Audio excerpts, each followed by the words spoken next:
Yes, literature.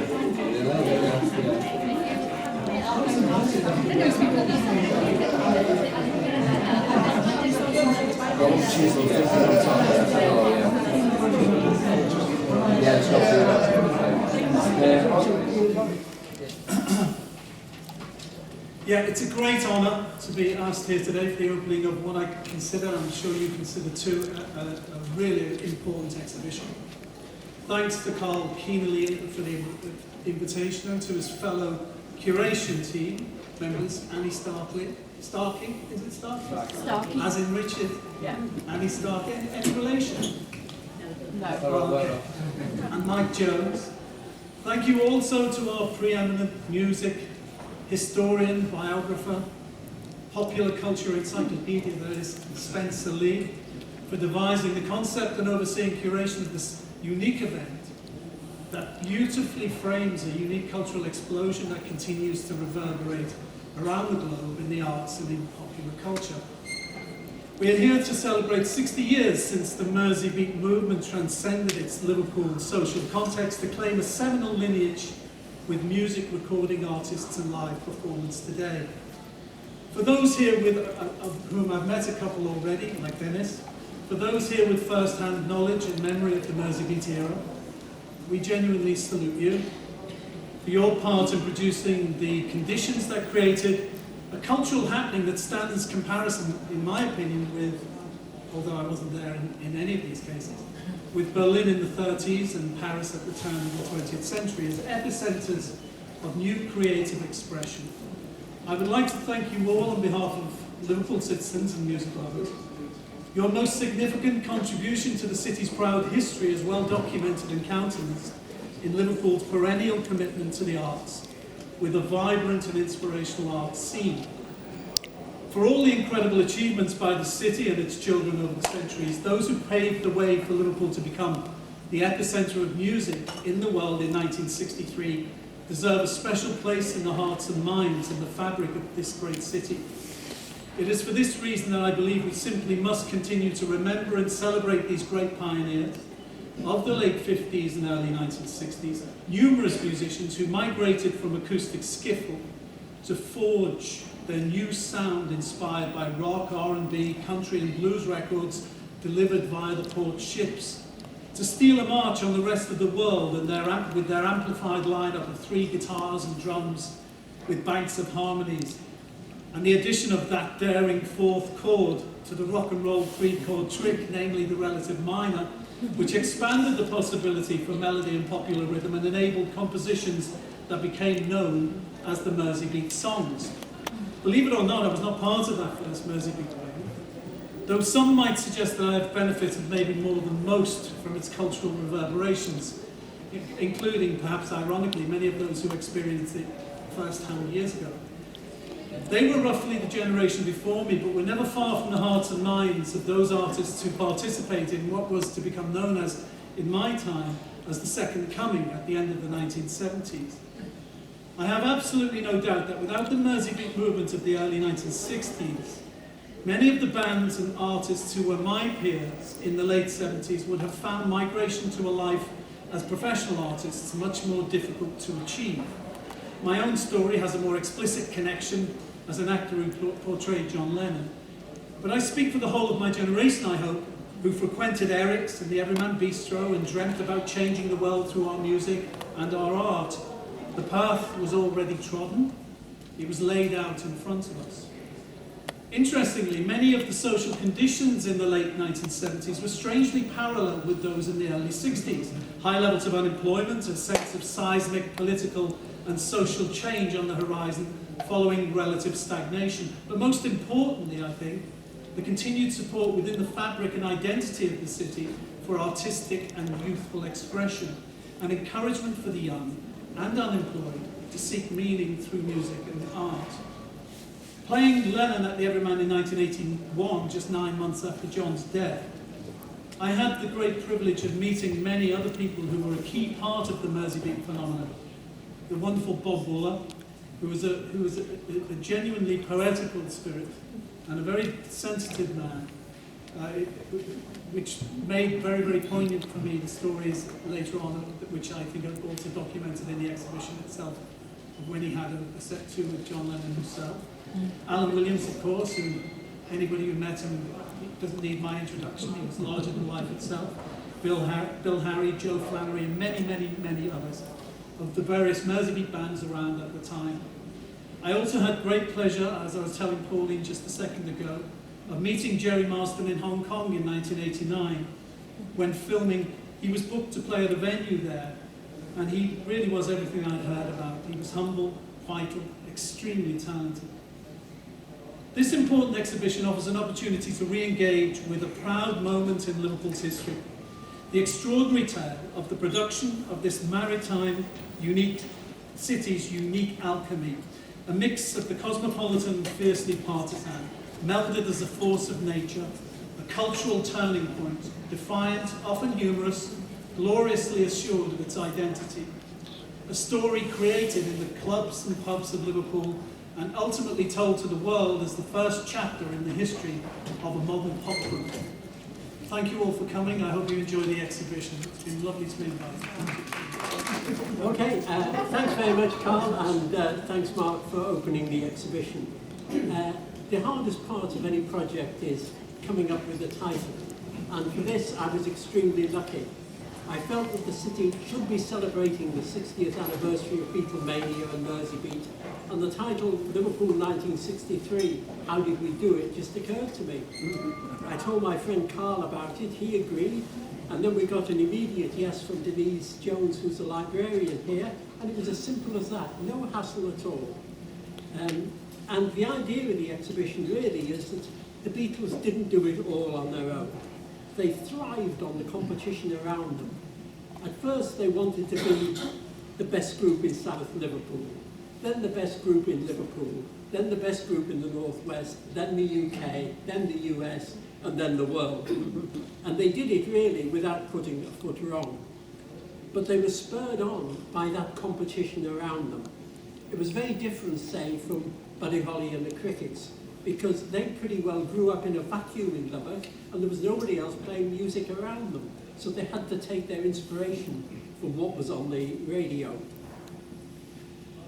We had to find items to display in the exhibition, and I spoke to a lot of friends and collectors, and most importantly, group members.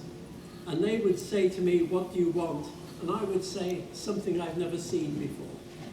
And the extraordinary moment when Mike Pender, the searcher, said to me, would you like my MBE?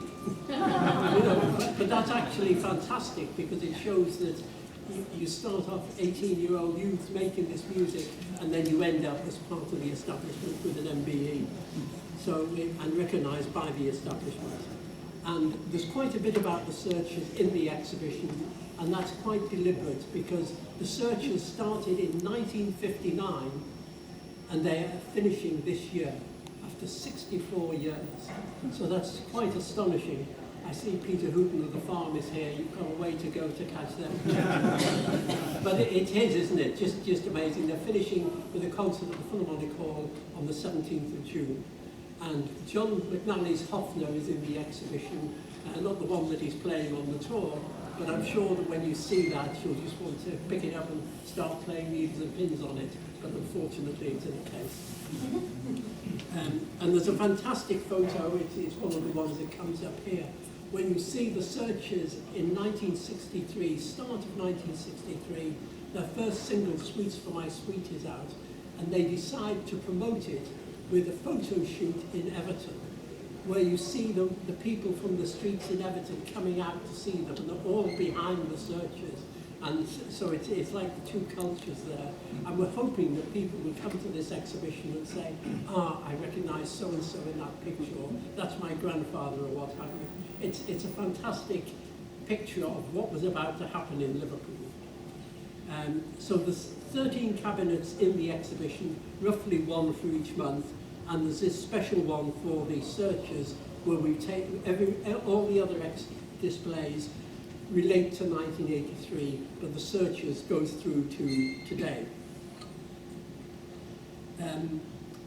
I mentioned Ralph Ellis of the Swinging Blue Jeans. I mean, we think it's great that he managed to keep his Swinging Blue Jeans, and they were made at the Liverpool Jeans factory in Tubrook in Liverpool. Ray Ennis of the band also gave us photographs of the Swinging Blue Jeans appearing on Z cars in December 1963, an early example of a pop group promoting their single on a TV series. Yeah, did it lead to extra sales, do you think? Did it lead to extra sales?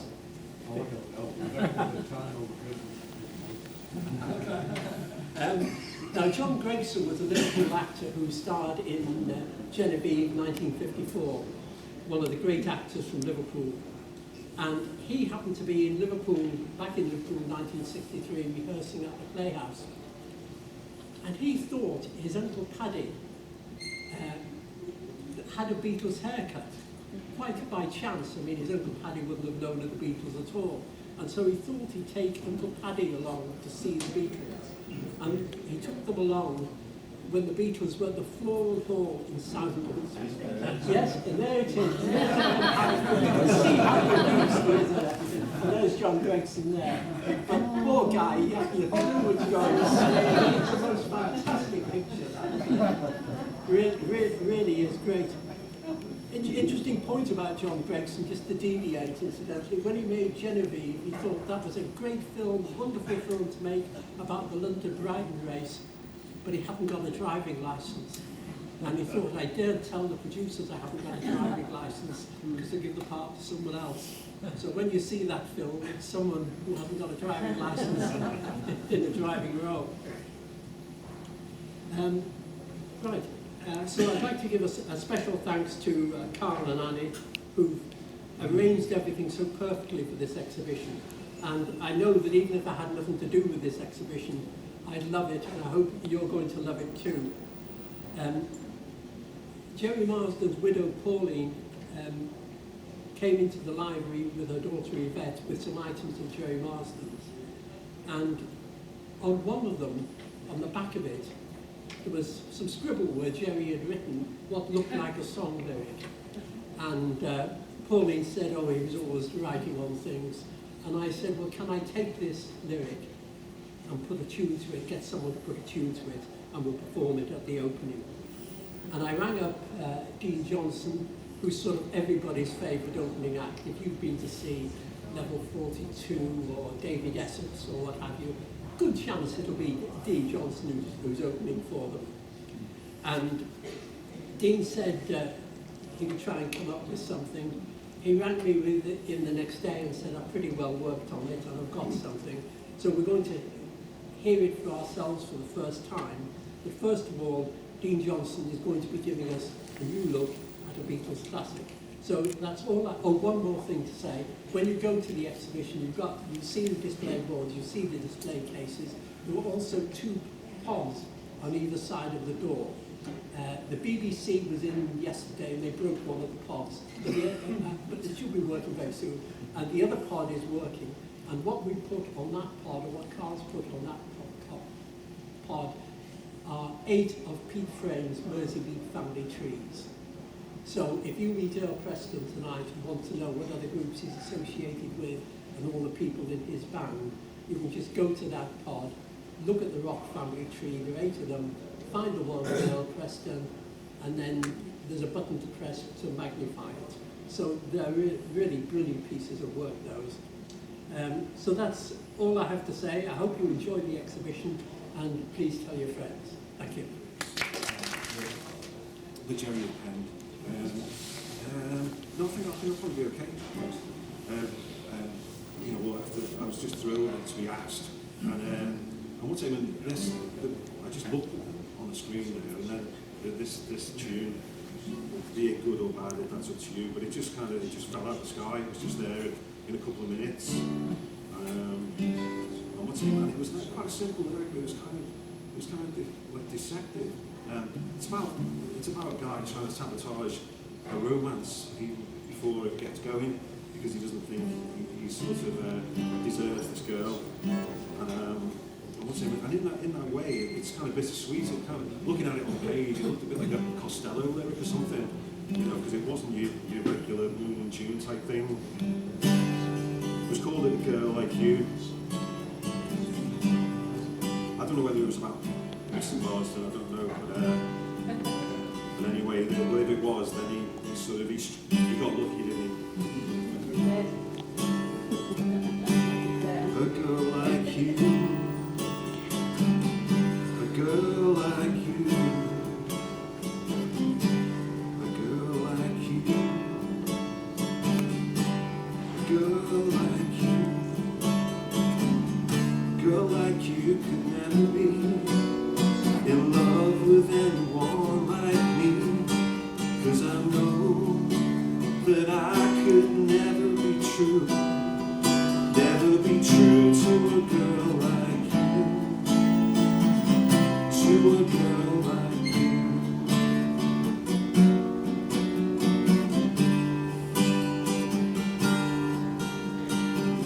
When you smile, it seems so real, but deep down inside, I know how you feel. That's why I could never be true. Never be true to a girl like you. When I take you out to dine, your eyes see anyone but mine. I know that's not wrong for you. I want a girl like you, who'll always be true. Oh, a girl like you.